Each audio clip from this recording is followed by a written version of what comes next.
Okay.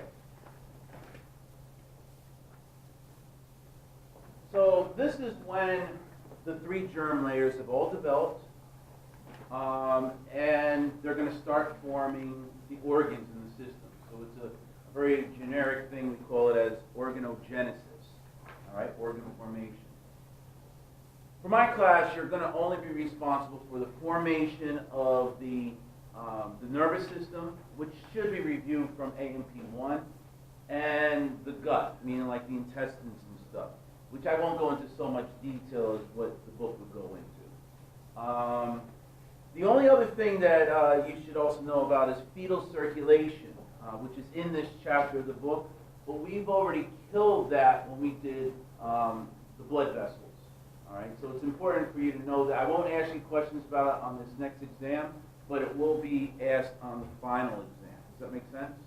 So nervous system, digestive system, and fetal circulation, but we're just going to concentrate right now on digestive and nervous system.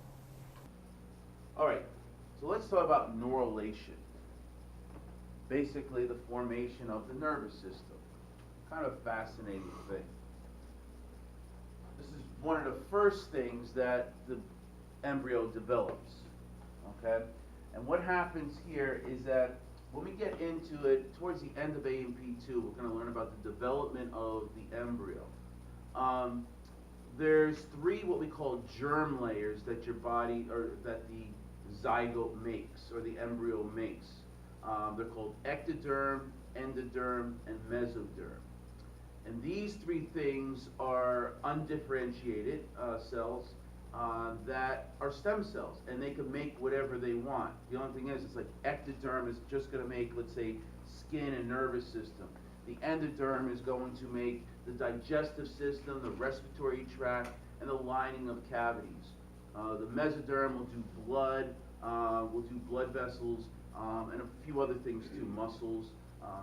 So each one does its own thing. Well, let's talk about the ectoderm a little bit, because you'll learn about those other things later on. But the ectoderm is the one that's going to make the nervous system, amongst other things too, parts of skin, parts of the adrenal medulla and stuff. But let's talk about the nervous system. So there's a certain portion of this ectoderm that is going to develop as something called the neural plate. So if you're looking down on this thing, all right, you're looking down, and this is all, it's a bird's eye view, and you're looking down on it, and this is all ectoderm. This blue circle's ectoderm. There's a certain portion of the ectoderm that is going to make the nervous system. This here, and when you look at a side view, it's very flat. So this portion here is flat, and it's known as the neural plate. Now, the words over here, we're used to seeing big words. The phospholipid bilayer, deoxyribonucleic acid. But in this case, we're using simple words. And whatever it looks like, it's usually what it's called. If it's flat like that, it's called a neural plate, okay? Then what happens is this. It starts folding on itself. So there's the neural plate, and what will happen is it's going to start bending up on itself, okay?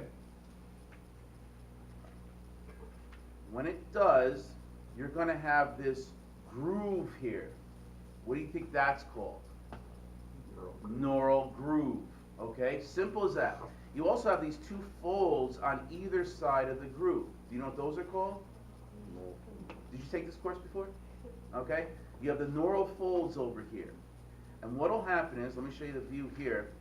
It's going to touch in the middle, and then it's going to zip up cranially and caudally until you have this tube. And do you know what that's called? Neural tube. Very simple, okay? Now, when it zips up, it should zip up all the way to the top and all the way to the bottom. It has to, okay? And when we learn about embryology later on, you're going to find out that most things in our bodies have started off as tubes. Your heart was two tubes that kind of fuse together and mix in turn, and you have this hollow organ. Your digestive tract is one long tube from the mouth all the way down to the anus. So everything basically starts off as tubes, okay? So now you have this tube,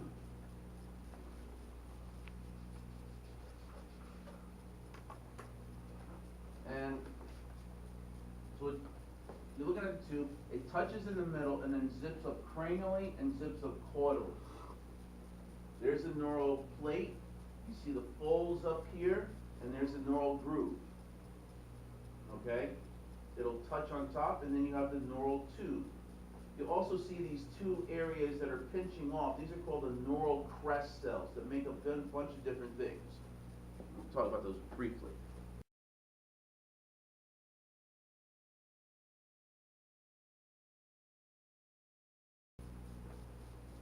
All right, so it touches in the center and zips up simultaneously, cranially and caudally, okay?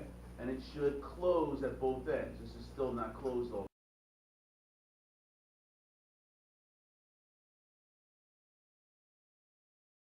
the way. It kind of looks like that too. Kind of an impressive thing, okay? So this is what's happening here.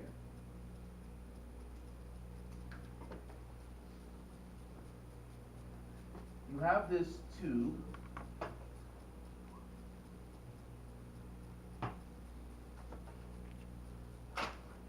okay, and it's going to close up at both ends.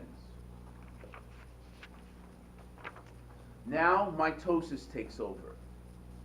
The cells that are making up the tube, remember the tube is hollow, but the cells that make up the tube are going to go through mitosis, and it's going to fill in the tube. Okay? So it's going to multiply and multiply all around here. Okay? When it gets up towards the top over here, it multiplies even a little bit faster than the area down below. And it's go through mitosis and mitosis and mitosis. And it fills in, but I'm kind of lying to you, it doesn't fill in all the way. What happens here, you can see what I'm building, right? Here's the brain, here's the spinal cord. What happens here is that it doesn't fill in totally. There's going to be a space, a hollow area in your brain.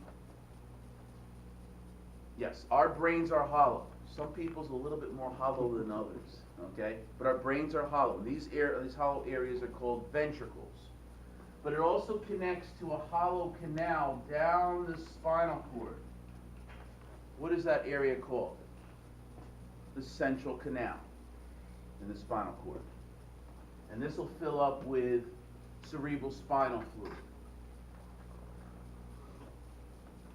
Okay? So the neural groove is made by the 3rd week of gestation, the neural tube by the 4th week. It's one of the first things that develops in the embryo. The lumen, the area, the hollow areas, give rise to the brain ventricles and the central canal and the spinal cord. Okay? The neural crest, as I showed you before, those are cells that got to get pinched off. Let me go back to that picture again. These cells here on the lateral aspect of what's going to be the neural tube, these cells here are called neural crests.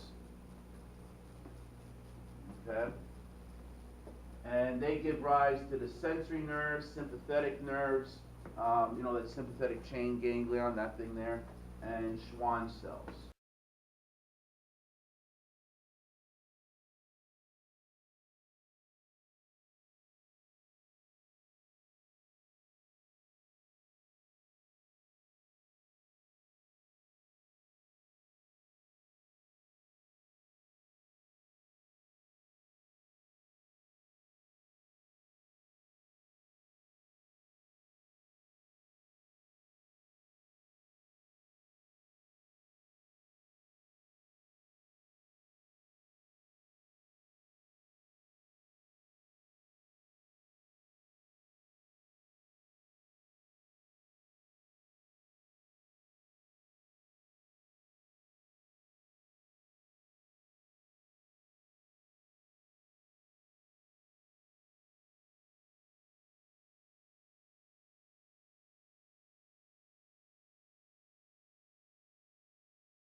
Now, what if this tube that I drew for you is supposed to close here and supposed to close at both ends, but it doesn't close at one end. It's left open there. So normal, as I showed you with my picture over here, or my paper, a sheet rolls on itself, touches in the center, zips up cranially at the same time. If something's left open, we're going to have what we call a neural tube defect. Okay? What can prevent this from happening, or at least I wouldn't say prevent it, but will decrease the risk of this happening, is put a certain vitamin in the mother's vitamin pill called folate or folic acid. Folic acid will decrease the risk of neural tube defects. Does that mean you're not going to get a neural tube defect? No. It just decreases the risk. If you had a child with a neural tube defect in the past, then they're going to give you 4 or 10 times the amount for your next pregnancy. If you're planning on getting pregnant, the ideal way to get it so that you will be ready for the pregnancy is that 3 months prior to you plan on getting pregnant, you should be on birth control, not birth control pills, you should be on prenatal vitamins. Prenatal vitamins shouldn't begin when you learn that you're pregnant. It should start 3 months before to load up your body with the vitamins so that they will have a proper growth, right? But a lot of times, don't get me wrong, a lot of times when I'm working, when I practice with OBGYN, they would come to us at, like, say, 10 weeks or 12 weeks. And then we'll give them the prenatal vitamins. But by that time, things have already been developed. Most cases, things develop normally if you eat a well-balanced diet and get your vitamins that way. But sometimes you definitely need more vitamins for the growing baby, though. So that's why they have prenatal vitamins. So if you're planning on getting pregnant, and the last time I checked, I think it's 68% of pregnancies were unplanned. All right, it's a pretty high number. And of the ones that were planned, most of them are in an infertility clinic. They're trying to get pregnant, okay? So if you're planning on getting pregnant, 3 months prior to the date that you want to get pregnant, we should put you on prenatal vitamins to get your body loaded up with that, okay? But folic acid or folate is the one that's going to decrease the risk of neural tube defects. So if the caudal end does not close, it's something called spina bifida, and that happens in 1 in 1,000 births.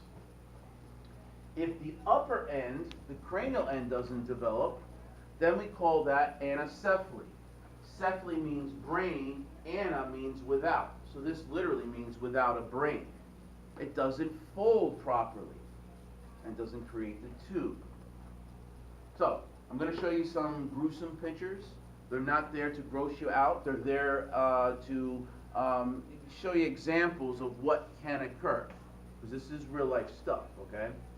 So, spina bifida, there's 4 different ways that you could have this, all right, or 4 different forms. And I'll show you pictures so it'll make sense. Spina bifida occulta is the backbone is split in 2, but it doesn't affect the spinal cord itself. So the backbone is actually not developed.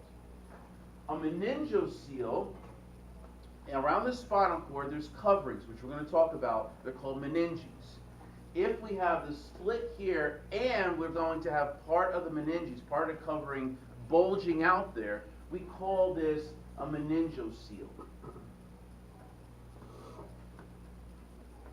And the third one, so there's 3 things. So the third one is where not just the meninges are sticking out, bulging out, but also either part of the spinal cord or spinal nerves. Either one, any nervous tissue that's also bulging outside is going to be called a meningomyelocele. Okay? So this is what it looks like normally. All right? There's our backbone. There's the skin up here. Okay? So there's the backbone and there's the spinal cord. What happens here in spina bifida occulta, you will have a split in the backbone. And a meningocele part of the coverings of the spinal cord, as you can see, is bulging out there. And if the spinal cord or any of the nerves are bulging out there with the meninges, then we call it a meningeal myelocele.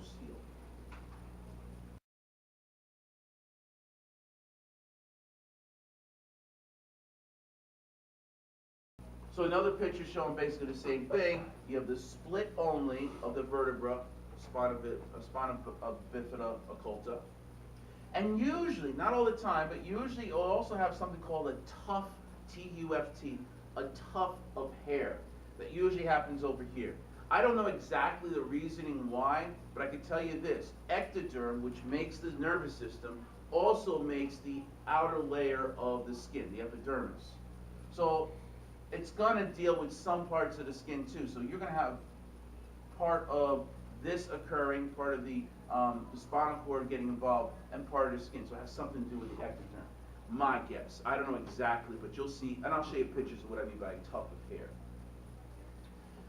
A meningocele is where the coverings are bulging out there, and a meningeal myelocele is where the coverings plus the spinal cord or spinal nerves are coming out with it. Okay?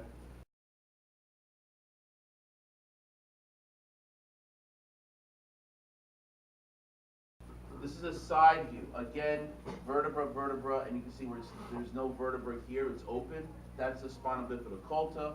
If you see the back, the meninges bulging out, that's a meningocele. And if any of the spinal nerves or the spinal cord itself are bulging out with it, then we call it a meningeal myelocele. Okay? Okay, so let's look at some pictures. That's that tuft of hair I was telling you about. Okay? Now granted, a lot of babies are born hairy. I probably came out of my mother's womb with a beard, okay? But the thing is, if you see this area, and it looks like this little triangle above the nape of the buttocks, right? Not saying this is a person or a child with spina bifida, but it would be wrong not to do an X-ray. So you see the vertebra all over here, they all look okay, but then when you get down here, see the split there? Right over here, right? So you need to do an X-ray just to be sure, okay? Could be a hairy baby, super. Little Chewbacca came out, it's okay, okay? But, you know, if it looks suspicious, a little triangle-like area over there, just get an X-ray, doesn't do any harm, okay? You may have a discrete hole there, okay? You see the hole over here too. You could have this bulge, and you don't know exactly what that is. You have to do an ultrasound to see what's there. Is it meninges only, or is it spinal nerves that's in there? But definitely you can say there's something wrong there. And you can see here too. Now this is a meningeal myelocele. If you got up really close, you know, not a picture, but you can see it, you'll see parts of the spinal cord in there. What does that mean? Can they fix it? Depends. Depends on where it actually has occurred. Usually not death occurs with this, but depending on the surgeon and doing this, they might be paralyzed from the waist down. Okay? Again, it's not my forte, but it doesn't mean that the baby's going to die with something like this. Does that make sense? Because it's down below, they might not be able to move or move the legs, depending on if the urinary bladder is going to work, all right, that kind of thing. Does it usually have the base of the spinal cord? Yes, if it's, because it's going to go this way. Right. So it always starts at the bottom. But how far is it going to be? Is it just the tip, or is it going to be, let's say, you know, 2 inches or something? We don't know. So that can actually move. Well, no, not move, it's just, that's the way it is. Because this was developed early on in the first trimester. So it doesn't, it stops growing at that point. It starts being deformed at that point. All right, now, what happens when the upper portion doesn't fuse properly? Something we call anecephaly, where the brain doesn't form, okay? That's what goes on over here. And they have this very typical faces, the bulging eyes, called frog eyes. Nothing not picking on it, but when you do an ultrasound, you see these very bulging eyes compared to the brain. There's not much up there because it didn't fuse all the way. You can see here, it's much lower. All right, the brain stem's there, you're going to get part of the spinal cord. It didn't fuse all the way. Okay? Now, I've delivered probably about 8 of these babies. All right? We usually pick them up at, 18 weeks when they first get an ultrasound. 18 to 20 weeks or so, we might see it there. Because there's no signs about it until we do an ultrasound. And these are not viable. As you can see, the brain is not formed. If the brain stem's not there, they're not going to, the heartbeat's not going to happen, the breathing's not going to happen. These are not viable. You can't fix this.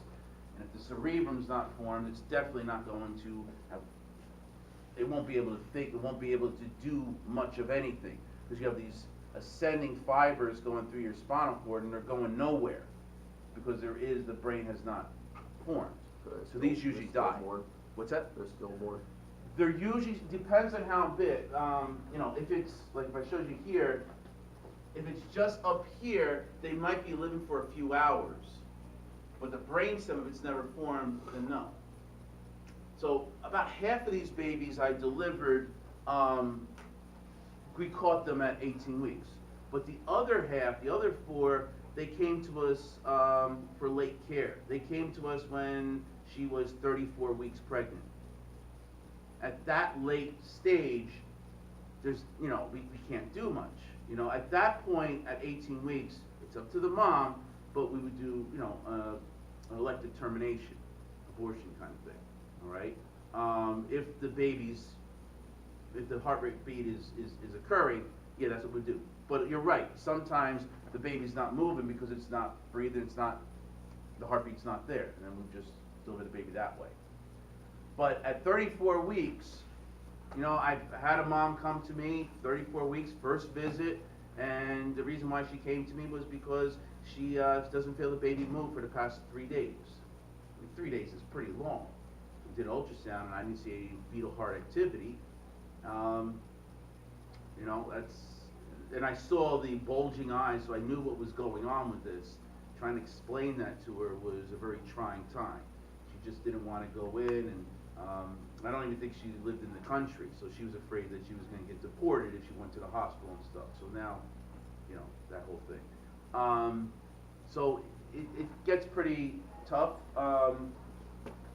They do, it's still important to deliver the baby if this happens at 34 weeks or 38 weeks, if it reaches up to that level, that they need to have a full circle. And a lot of times, most times, the mom, and we encourage the mom to hold the baby in their arms. And at 34 weeks, we definitely have to do a death certificate also. Less than 20 weeks, and it's just fetal tissue is what they consider it. But they could do, it's up to them if they want to do a funeral and all that stuff. So it gets very touching and stuff. These are the kind of stories that you see on Grey's Anatomy and House, because these are odd. I mean, I've delivered over 3,000 babies, and 8 of these babies were what I delivered. It sounds like that could be a lot, but when you do percentages, it's 0.0. Well, it's really like less than 1%. It's like 0.2% that this would happen, at least in my experience. So, but when you deliver that many babies, you do see a lot of pathology occur also. All right, questions on this? Again, this is not viable, and that's where I saw an episode of, I think it was Grey's Anatomy, where they didn't show a picture of the anecephalic baby, but it was all about putting the baby on life support. And for something like this, the baby is not going to, you put them on a life support for the rest of their lives, it's not going to be a person like you and I would be considered a person where you're talking and, doing things, because it's not going to happen. It's not viable. Eventually something's going to give, like the brainstem gets involved and stuff. So anyway, that's anecephaly. And the last thing I want to do is the gut formation. The gut formation of the digestive system. So what's happening here, if we see this, there's your ectoderm, and here's the endoderm, right? It's the sagittal cut of the embryo. And what happens here, if you look at it, this part of the ectoderm, this part of the ectoderm is going to pinch. See it like it's starting to pinch this way? See it like pinching? All right, so that's ectoderm, and it starts pinching. So if we get a cross section here, you see the dotted line here. Move this line. You see the dotted line here is that. And what you're seeing over here is the ectoderm. There's our neural tube, and this is the endoderm. If we do a cross section here, see how the ectoderm is going to pinch. Here's the yolk sac that is going to come off when it fully pinches. And then you've got this circle here. This is the tube. See, there's a tube. It goes like this. That's going to be a cross section of the tube. If I go to the next slide, there's the tube. There's our neural tube. So this is the posterior side. Here's the anterior side. Now look what's happening here. Are you following? This is what's fascinating. There's the gut. That yellow, the lining of the gut, the lining of the intestines is endoderm. That's the gut. You'll have mesoderm around that. That's going to be your muscle, right? Smooth muscle around the intestines. You following this? Okay? Then you have this cavity over here and a cavity over here. That's going to be your intra-abdominal cavity. The lining of the intestines is red. That's going to be also our visceral peritoneum. But it's also going to be lining the cavity. That's going to be the parietal peritoneum. And then you got the cavity in there, the peritoneum. Can you visualize it? How this is all forming? And then out here is where the nervous system and the skin is forming. Is that clear about that? It's a fascinating thing. Okay? All right, showing you the same thing over here. There's the digestive tract. All this pink stuff is going to be muscle. And the darker pink over here will be the visceral layer. You've got your intra-abdominal cavity, and you've got the parietal layer over here. You see it? Pretty neat. Ectopic pregnancy, as I promised to you, and it won't take long, maybe 2 minutes. Ectopic pregnancy. An ectopic pregnancy is a pregnancy that occurs anywhere but the normal place. The normal place is in the intrauterine cavity. The most common place that we would see an ectopic pregnancy is in the fallopian tube. Okay? Usually in the ampulla, where it fertilizes, it kind of stays right there for whatever reason. So a lot of times ectopic pregnancy is also referred to as tubal pregnancies, but it doesn't have to be there. It could be elsewhere. It could be in the intrauterine, it could be in the abdominal cavity, it could be in the ovary, it could be in the cervix. I actually saw it implanted in the cervix. Okay? So the problem is when it's in the tube is only as thick as a straw. So as this baby gets bigger and bigger, it will burst because the fallopian tube cannot withstand a pregnancy. So it will burst. Okay? This is not compatible life at all. In fact, this is a very devastating thing. It's life-threatening to the mother. If it ruptures in the mother, it's the #1 cause of maternal deaths in the first trimester. And it kind of does this, where the egg and sperm meet in the ampulla, and someplace in the fallopian tube, it bursts. Now, I've actually had 2 mothers die on me for this situation. They were just, I don't want to say stubborn, but I did an ultrasound. She came to us, both of them, similar situation. They came to us saying that she doesn't know if she's pregnant and she has some brownish discharge or some cramping or something. So the first thing we do is a pregnancy test, and it comes back positive. We do an ultrasound, and I couldn't see anything. And this was like maybe midnight, 1 o'clock in the morning. So I did an ultrasound. I'm pretty good with the ultrasound, but I don't have the big machine to do that. I got this little portable thing, so I did the best I could. And I said, I can't see anything, but you're pregnant and you're coming to me with a brown discharge or cramping. That's an ectopic pregnancy until proven otherwise. So I asked her, I said, I recommend you stay here, advise you to stay here until we can get someone in to do the ultrasound.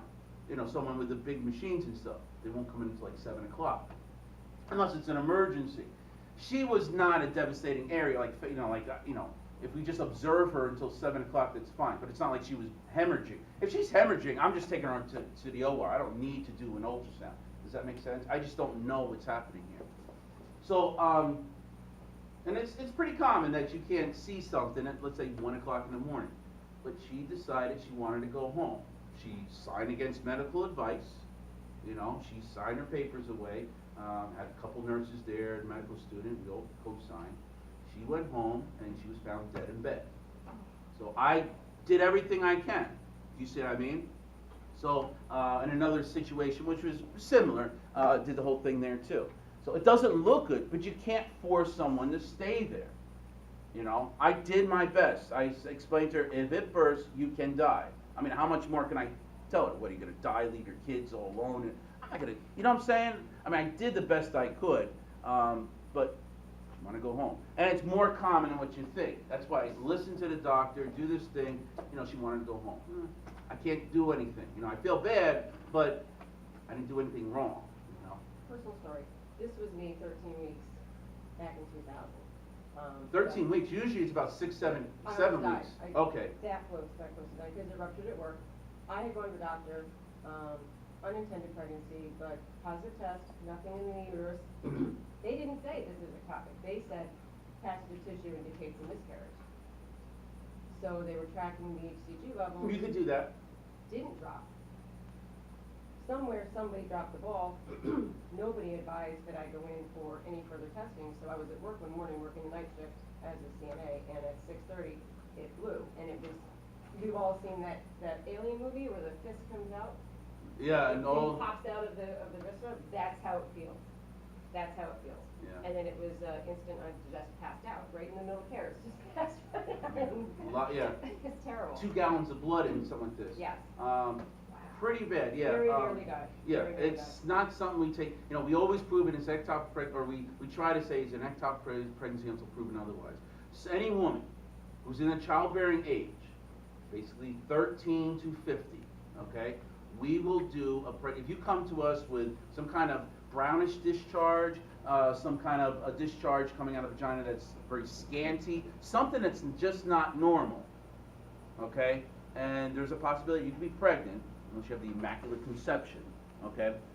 Or there's some kind of pain. The first test we're going to do is a pregnancy test. If it comes back negative, then we'll think of other things, musculoskeletal, appendix, we'll think of other things. But if you're pregnant, the next test we want to do is an ultrasound. And if we see the uterus, or we see pregnancy in the uterus, chances are it's safe. Sure, there's a possibility, very rare possibility, that you'd have twins. So you have one in the uterus and one in the fallopian tube. But believe me, when they do an ultrasound, they will see both sides of the fallopian tube. It's very rare. I've never seen that. None of my friends have ever seen that. It is extremely rare that should happen.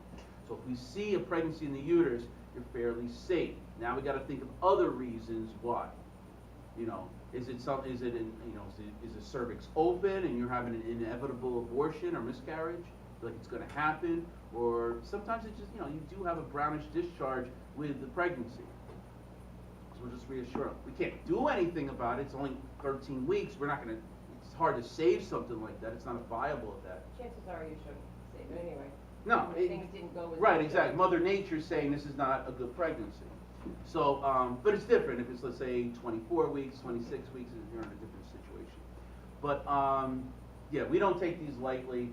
But I'm doing that as a service to my community, to you guys, that if you or your girlfriend have this situation, whether you want to keep the pregnancy or not, that's not an issue at this point. The point is about your life. You need to take these seriously, all right? That kind of thing. My takeaway message is don't always listen to your doctor. I'm sorry. But they didn't tell it to us they should have. Well, they I suppo- knew there was something. Right, well, the doctor was, she's talking about the levels of the beta HCG. Every 2 days, the number, blood level wise, not the urine, but blood, in the urine, it just tells you if you have beta HCG or not. It's just there or not, all right? Blood wise, there's a level, there's number levels, and they should double every 2 days. So if you see it go from, let's say, 1,000, and in 2 days it goes up to, let's say, 3,000, chances are that's good. It's more than double. That means there's a growing thing. And when it gets to a certain level, we should be able to see something in an ultrasound. So, but what if it goes from 1,000 to 1,200? It didn't go from 1,000 after 2 days and went down to 200. In that case, you probably did have a miscarriage. You lost it and it's just residual. But you went from 1,000 to 1,200. That's where the doctor should call you up and say, I need you to come back in. We got to reassess you. All right? If it goes, you know, if you get another blood, and they say we want to get another blood test, it goes from 1,000 to 1,200 to 1,300 after 2. Something's not right here. That's an ectopic pregnancy. Now the question is, do you want to keep the pregnancy or not? If you don't want to keep the pregnancy, then we're going to just scrape out the, I could go into details, but they'll scrape it out. Yeah, we can scrape it out and then check to see what's going on. If no placental tissue is in the uterus and you're still pregnant, there's one other place it could be. It's an ectopic. We're going to open you up and say, we got to get rid of this. Does that make sense? You know, if you want to keep the pregnancy, then we'll see what we'll have to assess to see, you know, are you symptomatic still at this point, and we want to, you know, keep you in the hospital as observation for the next day or two. You know, then we got to get into problems with the insurance companies. So all I'm saying, bottom line is, I could go in heavier and heavier with something like this, but the bottom line is we take ectopic pregnancies seriously. All right, it's like an appendicitis type thing. We don't want you to go home and you rupture over there. Okay, this is one pregnancy. Here's the fallopian tube. There's the fimbriae over here, and here's the embryo. All right.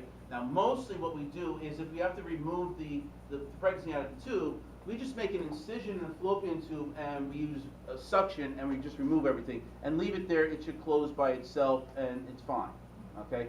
However, sometimes if there's tons of blood coming out of here, we're not going to play games. We're just going to cut over here, remove the whole thing, and just do that. You still got another fallopian tube. You still get pregnant on the other side.